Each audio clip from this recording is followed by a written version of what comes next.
വർക്കല ശ്രീനാരായണ ധർമ്മസംഘം ട്രസ്റ്റിന്റെ നേതൃത്വത്തിൽ 92ാമത് ശിവഗിരി തീർത്ഥാടനം 30-31 ജനുവരി 1 തീയതികളിൽ നടക്കും. തിങ്കൾ രാവിലെ 10-ന് മന്ത്രി എം.ബി. രാജേഷ് ഉദ്ഘാടനം ചെയ്യും. ട്രസ്റ്റ് പ്രസിഡന്റ് സ്വാമി സച്ചിദാനന്ദ അധ്യക്ഷനാകും. പകൽ 11:30-ന് വിദ്യാഭ്യാസ സമ്മേളനം മന്ത്രി വി. ശിവൻകുട്ടി ഉദ്ഘാടനം ചെയ്യും.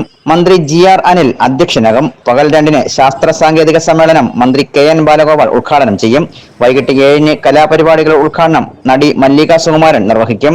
31-ന് പുലർച്ചെ 5:30-ന് തീർത്ഥാടന ഘോഷയാത്ര ആരംഭിക്കും. രാവിലെ 10-ന് തീർത്ഥാടന മഹാസമ്മേളനം മുഖ്യമന്ത്രി പിണറായി വിജയൻ ഉദ്ഘാടനം ചെയ്യും. പകൽ 2-ന് കൃഷി, കൈത്തൊഴിൽ, വ്യവസായം, ടൂറിസം സമ്മേളനം കേന്ദ്രമന്ത്രി ഗജേന്ദ്ര സിംഗ് ഷെഖാവത്ത് ഉദ്ഘാടനം ചെയ്യും. മന്ത്രി പി. രാജീവ് അധ്യക്ഷനാകും. വൈകിട്ട് 5-ന് സർവമത സമ്മേളനം നടക്കും. ജനുവരി 1-ന് രാവിലെ 10-ന് വിദ്യാർത്ഥി യുവജന സമ്മേളനം മന്ത്രി പി. എ. മുഹമ്മദ് റിയാസ് ഉദ്ഘാടനം ചെയ്യും. പകൽ 2-ന് സാഹിത്യ സമ്മേളനം കൽപ്പറ്റ നാരായണൻ ഉദ്ഘാടനം ചെയ്യും. വൈകിട്ട് 5-ന് സമാപന സമ്മേളനം കേന്ദ്രമന്ത്രി ജോർജ് കുര്യനും ഉദ്ഘാടനം ചെയ്യും.